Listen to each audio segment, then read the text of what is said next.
마테오가 전한 거룩한 복음입니다. 주님 영광 받으소서. 그때 세례자 요한의 죽음에 관한 소식을 들으신 예수님께서는 배를 타시고 따로 외딴 곳으로 물러가셨다. 그러나 여러 고을에서 그 소문을 듣고 군중이 육로로 그분을 따라 나섰다. 예수님께서는 배에서 내리시어 많은 군중을 보시고 가엾은 마음이 드시어 그들 가운데에 있는 병자들을 고쳐주셨다. 저녁 때가 되자 제자들이 예수님께 다가와 말하였다. 여기는 외딴 곳이고 시간도 이미 지났습니다. 그러니 군중을 돌려보내시어 마을로 가서 스스로 먹을거리를 사게 하십시오. 예수님께서 그들을 보낼 필요가 없다. 너희가 그들에게 먹을 것을 주어라 하고 이르시니 제자들이 저희는 여기 빵 5개와 물고기 2마리밖에 가진 것이 없습니다 하고 말하였다. 예수님께서는 그것들을 이리 가져오느라 하시고는 군중에게 풀밭에 자리를 잡으라고 지시하셨다. 그리고 빵 5개와 물고기 2마리를 손에 들고 하늘을 우러러 찬미를 드리신 다음 빵을 떼어 제자들에게 주시니 제자들이 그것을 군중에게 나누어 주었다. 사람들은 모두 배불리 먹었다.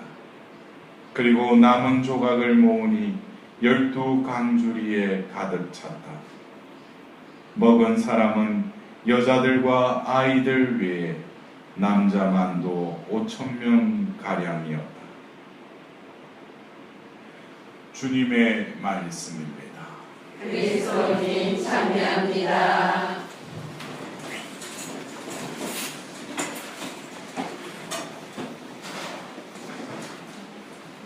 오늘 우리는 그 말씀 전례를 통해서 일독서의 민수기의 말씀을 또 들으면서 우리는 그 만나에 관련된 또 메추라기에 관련된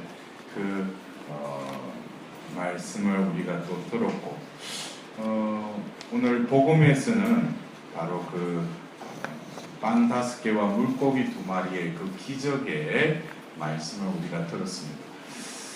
근데 일독서에서는 만나의 맛이 기름 과자 맛과 같았다. 어떤 튀김 종류 어떤 그런 기름 과자 맛과 같았다. 근데 오늘 그 복음의 그 말씀 어떻게 보면은 장정만 5,000명이라고 했으니까 예수님 주위에는 남자가 그 정도였다면 여자는 아마 따따블이었겠죠, 그죠? 예, 그러니까 그 많은 사람들이 빵 5개와 물고기 2마리로 배불리 먹었다고 그러는데, 그러면 일독서에서 그 만나는 기름 과자 맛이라고 그랬는데, 원래 그 재료의 빵 5개, 보리빵 5개와 물고기 2마리는 그 맛하고 그 이후에 예수님께서 감사의 기도를 바치시고 그냥 나누어 주라 하면서 그냥 나누어 먹은 그 빵 맛은 어땠을까? 여러분들 이 말은 여러분들 그래요. 우리가 신자니까 그냥 밥 먹기 전에 은혜를 내려주시니 음식과 강복하소서 그러는데 원래 음식이 있는데 우리가 이 식사전 기도를 강복을 하고 나서 이 밥을 먹으면 이 맛이 틀려질 것 같아요. 여러분들 그런 생각 안 해봤어요? 우리가 기도하면은 강복하소서 그랬잖아요, 그죠? 그러면은 맛이 뭔가가 이렇게 오묘하게 제가 엉뚱한 생각을 했는지 여러분들 안 그래? 우리가 그냥 먹어도 그 맛이 그 맛인데 우리가 기도를 하고 먹었을 때는 그 맛에 플러스 알파가 있지 않을까. 그것이 어떻게 보면은 우리 미각에서 느끼는 그 맛. 우리가 말씀을 두루마리를 받아 먹었더니 꿀맛 같았다. 근데 진짜 보면은 무슨 그 두루마리에 꿀을 발라서 그 말씀 두루마리를 먹으니까 뭐 꿀맛 같았다. 그 표현이겠어요? 네? 그 표현이 아니겠죠. 네? 우리가 어떤 그 음식을 먹기 전에 하는 이 기도, 식사 전 기도, 이것은 우리가 또 다른 맛을 느끼기, 맛을 느껴야 한다는 거예요. 그냥 우리는 미각에 의해서 음식의 맛을 그냥 저절로 느끼지만, 우리는 기도를 하면서 주님께서 이렇게 강복하셨는데, 미각뿐만 아니라 우리 영적인 미각은 주님의 맛을 느껴야 된다는 거예요. 오늘 우리는 그 일독서의 이 말씀이 이제 민수기 11장의 말씀이에요. 이게 이제 모세에 의해서 이제 탈출기 14장에 그들이 이제 출애굽을 하죠. 홍해바다를 건너가게 하십니다. 그들이 이제 광야로 가서 이제 모세는 어떤 목적을 가지고 그들을 또 이끌어가죠. 극기야는 어디에 이르러요? 바로 시나이산에 이르게 됩니다. 근데 바로 그 광야로 나가면서 시나이산으로 가는 도중에 바로 얼마 전에 이제 이집트에서 출애굽을 했잖아요. 탈출을 했잖아요. 그러니까 그들이 불평을 해요. 네? 왜 우리를 이곳으로 데려왔느냐? 굶어 죽게. 그러면서 그 식욕에 관련된 불평을 하자 하나님께서 그냥 만나를 내려주셔요. 그리고 우리는 이것만 먹으면 고기도 먹어야 되는, 그리고 또 메추라기를 내려주셔요. 근데 그때는 하나님께서 아무 군소리도 안 하고, 오늘은 하나님께서 진노하셨다고 그랬어요. 근데 똑같은 상황인데, 그때는 하나님이 그냥 그들이 배고파하고 그러니까 그냥 만나를 내려주고 거기에 대한 어떤 또 규칙을 가르쳐주죠. 안식일 전에는 2배로 주고 또 그날은 안 내리고, 그죠? 메추라기도 그렇고. 근데 왜 오늘 하나님께서 대단히 진노하셨다고 그랬어요. 대단히 진노하셨다. 근데 상황으로 보면은 비슷한 상황이야. 예? 그들이 시나이산으로 이르기 전에 있었던 그 상황. 그러니까 또 물이 없다고 그러니까 뭐예요? 또 그 모세가 지팡이로 2번 치자 그냥 물이 나오게 하셔요. 근데 이어서 이들이 또 불평을 하자 그러한 상황 속에서 하나님이 그냥 불뱀을 보내셔요. 그럼 하나님이 이랬다 저랬다 하시는 분인가? 왜 하나님이 어떤 이유가 있으시다는 거예요. 예? 그렇다면은 이 민수기 11장은 바로 그들이 이제 시나이산에 도착을 해서 바로 탈출기 19장부터 24장에 걸쳐서 이제는 뭐예요? 하나님이 나타나시고 이제 계약을 체결하는 준비를 통해서 하나님께서 그들에게 십계명을 주시고, 더불어서 이제 그 짐승들을 잡아서 이제 피를 내서 피를 이제 그 제단에 뿌리고, 더불어서 그 백성들에게 뿌려요. 그러면서 뭐가 이루어져요? 계약이 맺어진다는 거예요. 계약이라는 건 어떤 세레모니이기도 하지만은 계약을 통해서 이제 그들의 사이가 어떻게 된다는 거예요. 관계가 정식적인 관계가 된 거예요. 저는 그래서 이 브릿이라는 이 계약을 4가지 요소가 충당이 되어야 된다. 첫 번째, 인격 당사자가 아니에요. 왜냐하면 이것은 그때 당시에 고대 건동 지역에서 브릿이라는 이름으로 맺어졌던 커버넌트, 영어로한 커버넌트, 계약은 보통 강대국이 약소국에게 일방적으로 맺는 것이 계약의 대부분이었어요. 그러나 하나님과 이 이스라엘 백성들이 맺었던 그 계약은 첫 번째 인격 당사자 간에 맺었다는 거예요. 이거는 뭐예요? 하나님이 신이신데도 그들이 소수의 보잘것없는 민족인데 뭐를 대등하게 인격적으로 맺었다는 거예요. 그리고 두 번째 뭐냐? 공적으로 맺었다는 거예요. 공적으로. 이것은 뭐냐면은 어떤 사적인 개념이 아니라 공동체가 맺었다는 거예요. 그래서 이제는 이들이 바로 야곱의 12아들의 그 이스라엘 후손들이 이제는 모름지기 뭡니까? 이제 계약 공동체가 되는데 12지파 계약 공동체가 되는 게 공적이에요. 응? 근데 우리가 이제 보통 이렇게 공적으로 맺을 때 여러분들도 홍배 성사 맺거나 할 때 옆에 누가 있어요? 증인이 있죠. 이게 공적으로 맺는 거예요. 응? 그냥 둘이 좋아가지고 뭐 해가 신부님 찾아가지고 그게 아니고 옆에 꼭 증인이 있어요. 왜? 이게 누군가가 그거를 증언해 줘야 된다는 거예요. 그런 의미에서 우리가 예식을 할 때 계약을 맺을 때 하나님 뭐예요? 그들에게 말씀을 주고 그들은 뭐예요? 이 말씀을 지키겠다고 예하는 거죠. 그러면서 또 그것은 뭐예요? 십계명을 주었듯이 또 이어서 그들이 계약의 백성답게 살아가도록 법규와 규칙들을 줬듯이 이 관계는 법적인 관계가 된다는 거예요. 우리가 뭐 결혼할 때 가지고 그냥 결혼하고 되는 게 아니라 그게 뭐예요? 혼인 문서로 남겨야죠. 뭐 이를테면 입양을 했으면 누구 증인이 있고 거기에 대한 공식적인 서류가 있어야죠. 예? 그럴 때 이것이 이제 법적인 효력이 드러난다는 거예요. 그러니까 제가 4개가 아니라 바로 이 세 요소, 인격 당사자 간에 법적인 관계를 공적으로 맺는 것, 이것이 바로 이스라엘 백성과 하나님이 맺으신 이 계약이라는 특성인데, 분명히 이들이 이제 관계가 이제 어떻게 됐느냐, 그러면서 하나님께 계약을 맺고 나면은 꼭 이스라엘 백성들이 하시는 말씀이 이제 너희는 나의 백성이 될 것이고 나는 너희의 하나님이 될 것이다. 이게 어떤 계약을 맺을 때 마무리 부분에 꼭 이 말씀을 집어넣으시고, 이거는 뭐냐? 너와 나는, 너희는 하나님 백성이고 나는 뭐예요? 너희의 하나님이 될 것이다. 이 관계는 뭐예요? 이제 맺어졌다는 거예요. 결국 오늘 우리가 들었던 민수기 11장에 주님께서 대단히 진노하셨다.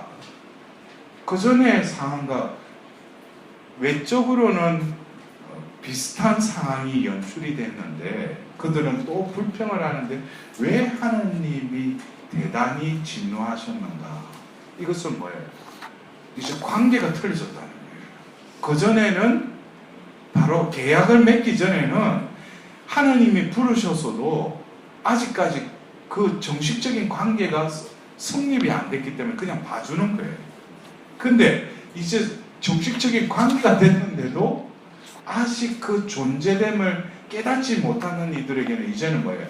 매를 드신다는 거예요. 왜? 이 계약을 맺었기 때문에. 우리가 어떤 때는 그러잖아요. 하느님 믿었다가 우리 집에 무한히 오고 보면 분란이 생기고, 그게 외적인 것으로 그 마음이 빼앗기면 안 돼요. 왜 그런가? 어느 기간 동안에는 하나님께서 다 들어주셔요. 다 들어주시는 것처럼 느껴져요. 그럼 하나님이 좋으신 분이시다.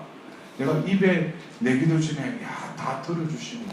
근데 어느 순간이 되면은 어떤 내가 원하는 것보다도 하나님 원하시는 게 이제 나에게 이루어져야 돼요.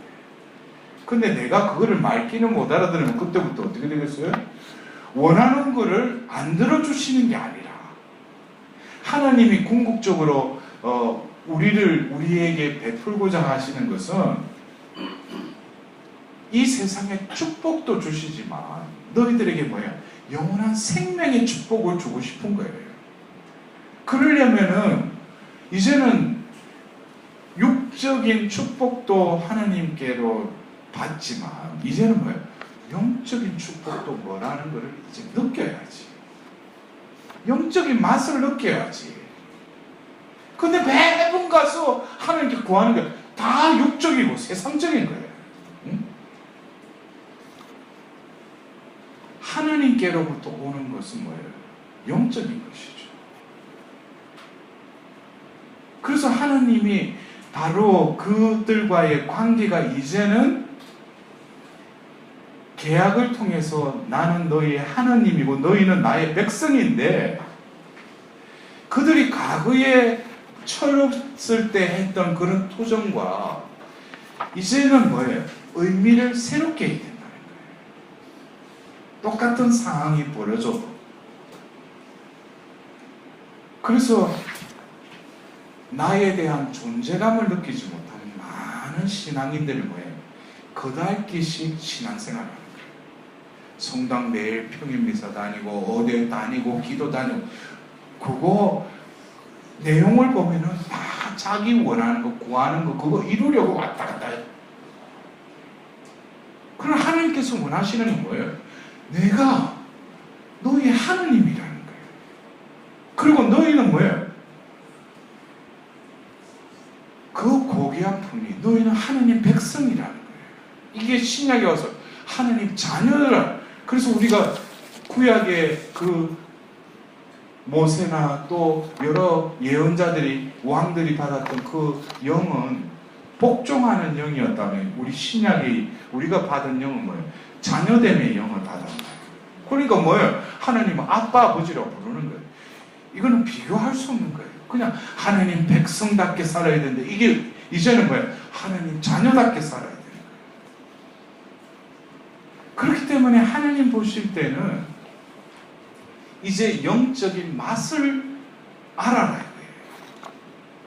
그냥 우리가 식사전 기도할 때 그냥 신자니까 그냥 성호 꺾고 보면 은혜를 내려주신 영식과 저희에게 강복하소서, 그걸 하면서 똑같은 음식이라도 하나님의 은총, 하나님으로부터 모든 축복을 진정으로 감사하고 나누다 보면은 하나님이 이제 영적인 맛을 느끼기 시작하는 이들에게는 더 풍성함을 베풀어 주신다는 거예요.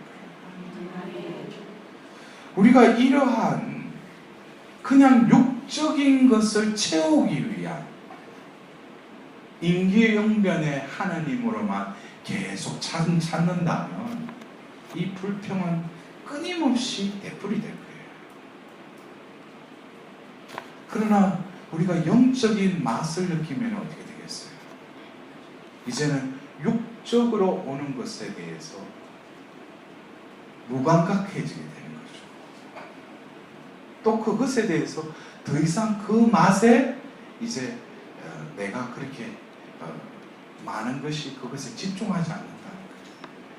그러니까 일부러 또 어떻게 단식을 하는 거죠. 희생을 하는 거죠. 보속을 하는 거죠. 왜 그래? 이제 영적인 맛을 하니까. 우리가 진정으로 신자로서 하나님 자녀로 살아가면서 나는 얼마만큼 하나님에 대한, 하나님만이 주실 수 있는 그 맛을 나는 얼마나 느끼면서 살아갑니다. 말씀을 먹으면서 하나님의 이 말씀이 얼마나 맛있는지. 우리 성채 또 맛있어요? 아무 맛도 없잖아. 근데 이 성채 안에 모든 것이 다 담겨져. 무맛이지만 뭐예요?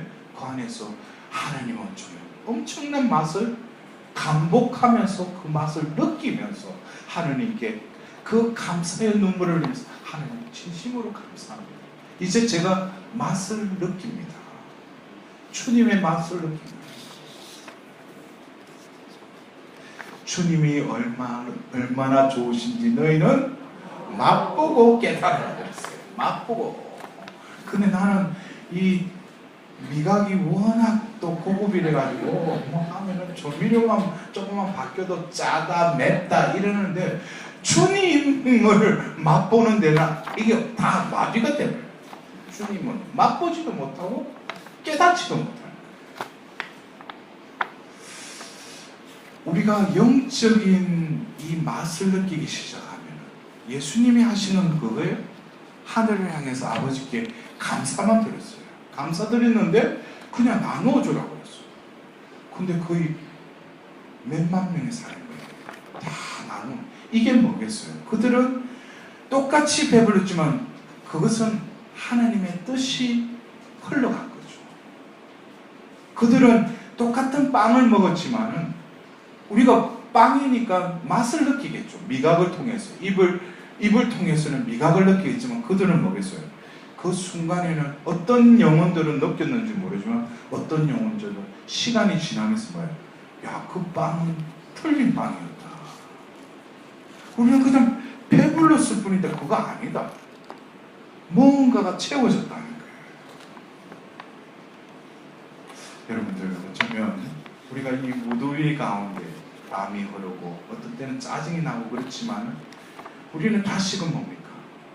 이 세상 사람들이 느끼지 못하는 그 맛을 하나님은 당신의 자녀들에게 맛들이기를 원하시고 그것을 맛보고 진정으로 주님이 얼마나 좋으신지를 깨닫도록 하나님께서는 늘 우리에게 그 은총을 부어주시며 느끼면서 오늘 하루도 주님을 맛보고 깨달을 수 있는 하루가 될 수 있도록 하나님께 자비를 구하도록 합시다. 아멘.